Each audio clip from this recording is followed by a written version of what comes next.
সেগুনবাগিচায় দশম শ্রেণীর একজন ছাত্রর জন্যে শিক্ষক লাগবে।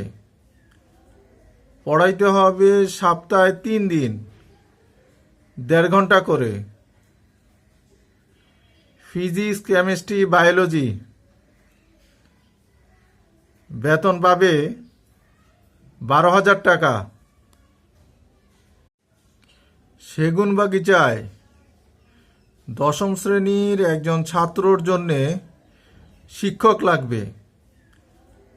পড়াইতে হবে সপ্তাহে 3 দিন, 1.5 ঘন্টা করে। Physics, chemistry, biology.